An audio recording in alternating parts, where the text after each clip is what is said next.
Well, at long last, winter's over. Let's talk about spring.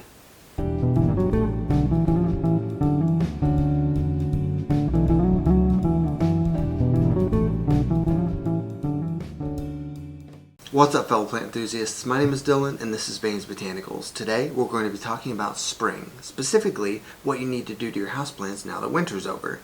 So what is spring? Well, spring is the point at which the sun is over the equator. This only happens twice a year, the other times during autumn, and it signals for the northern hemisphere the end of winter and for the southern hemisphere the end of summer. I'm happy that winter's over. I don't like winter. It's cold, it's depressing, and basically after Christmas there's really nothing to look forward to until spring. So your plants are really happy that winter is over as well, because houseplants don't really like winter.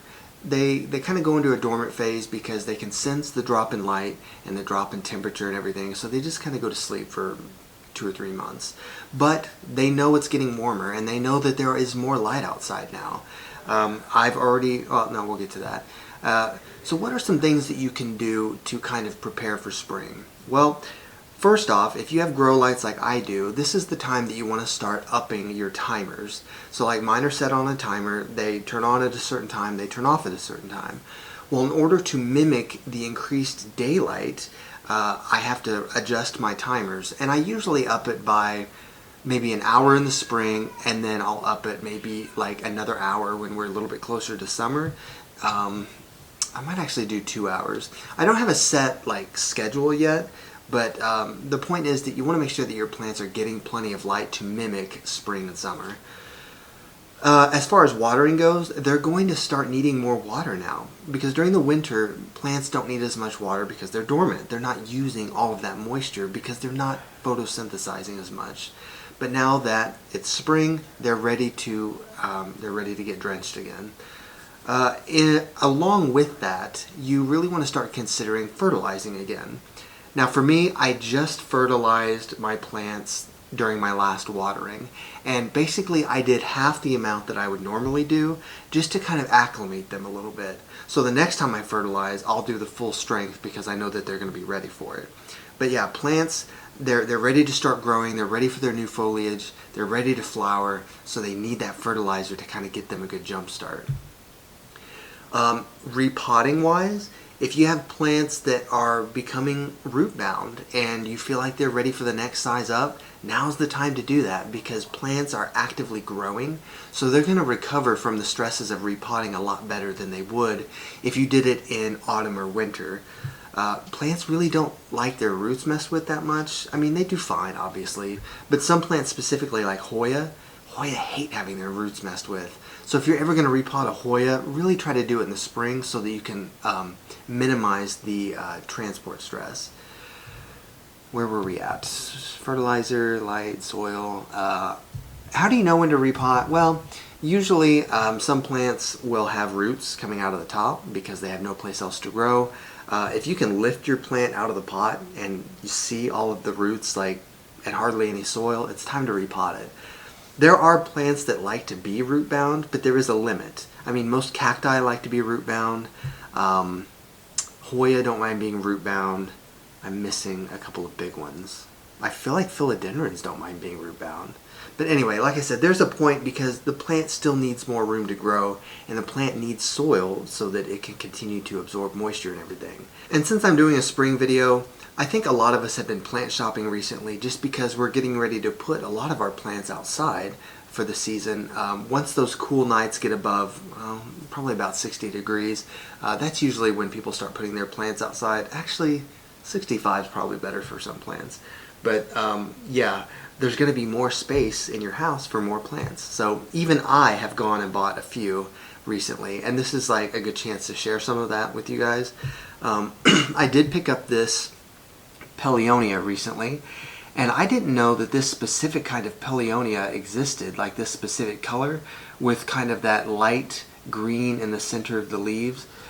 Compare that to the one that you probably normally see, which has like the pattern on the leaves in the center there. So I personally like this one better. I'll probably just go ahead and donate this one, just because I think this one is really more unique. What else do I got here? Actually, today I did pick up a Ficus carica. If you guys remember during my ficus video, I said that Ficus carica is the one that bears the edible figs that are the fruit that you can eat. Technically, I could get this to bear fruit eventually, but just get a look at that leaf. Hopefully that's in focus. It's a very unique looking leaf in my opinion. And I've never had a Ficus carica. This is my first time with one. And I know that I'm probably going to have to overwinter it. Just because this is a tree. I mean, it looks like a tree. More like the trees that we have in North America than the other ficus species, which look a lot more exotic because they grow over in like India and things. So yeah, I'm going to give this a shot. I'm going to keep this out on my porch, try to keep it good and watered and see what happens. But it wasn't too expensive. This guy is a Senecio. I don't know the species off the top of my head. I think I did look it up at one point and wrote it down. But look at this thing. Look at how weird this thing is. I mean, it doesn't have thorns or anything. Like, it has like points on it, but they're not like sharp or anything. It's just such a bizarre plant. And I don't really know how tall these are going to get. Somebody let me know if you've ever had one of these. Not only what it is, but what your experience with it was, because I don't know. Yeah, it's just, I thought it was just too cool to pass up, and when I got it, it was actually right about here. So it's grown a lot just in the winter time. Now, this growth might be a little bit leggy just because it was winter growth, but I don't know. I kind of like it. I think it's pretty cool. And then the most exciting thing I found recently, actually, I do have a surprise fern, but I'm going to make a video about that real soon. But the most exciting thing I found more recently was this cast iron plant.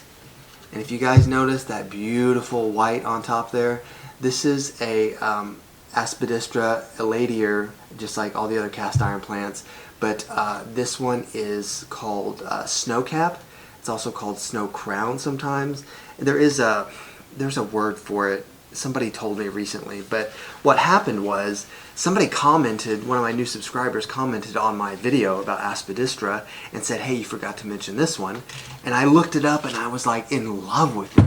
I mean, just look at how pretty that is, you guys. Like, I've always loved Aspidistra anyway. Number one, because the name's cool. And two, because they're so easy to take care of and they just fill out really nicely. They get nice and bushy, nice and full, and you can kind of keep them in a corner because they're low light plants. They're just, I don't know, they're good plants. And the next day that I was told about that, I went to a greenhouse and found that at a place called Suburban Lawn and Garden in Lenexa, Kansas. Shout out to Alicia if you're watching this. It's just amazing. It was like $80. Take my money. So I have that one, and I have my Milky Way, which is doing really well. There's other cast iron plants. I know there's the green one, and I know that there's the variegated striped one. I'm kind of tempted to maybe find those. I don't know, guys. Like, sometimes when I have a plant genus that I really like, it's tempting to just get all the varieties of it. But you can get into trouble when you start collecting something like philodendron, or, you know, that there's a whole bunch of. But Aspidistra, those are really the only four that I know of. Let me know if there's other ones. I'm sure there are. But I'm talking like ones that you can get like mainstream, you know what I mean? Like, there's always going to be rare things you can find on Etsy. But anyway, I think that's all I have about spring. I kind of ranted a little bit, but it's fine. One other thing, sorry, before we go, you really want to probably dust off your leaves of your plants. I'm not saying you have to hand dust them, but some of them, you know, the bigger leaf plants, that's kind of fun, just to actually have that contact with your plants and just kind of that bonding with them of just cleaning them off.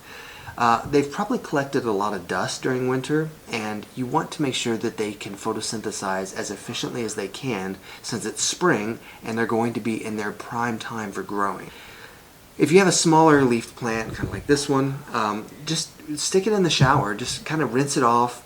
Just knock all that dust off of there so that it can really just do its best, because that layer of dust will inhibit photosynthesis. Also, along with that, if your plants are in a window, clean your window. Clean it on the inside, clean it on the outside. You'd be surprised how dirty your windows get. And when your windows are dirty, again, that's preventing the most light getting to your plants. Just something to think about. Spring cleaning, right? So I think I covered everything for spring, hopefully. Thank you guys so much for watching. Hopefully you guys are doing well. Hopefully you're enjoying some of the nice weather we've been having wherever you are. And thank you so much for your support. I've got exciting things planned for us. I've just got to get there. So until the next video, I will see you guys very soon. And thank you.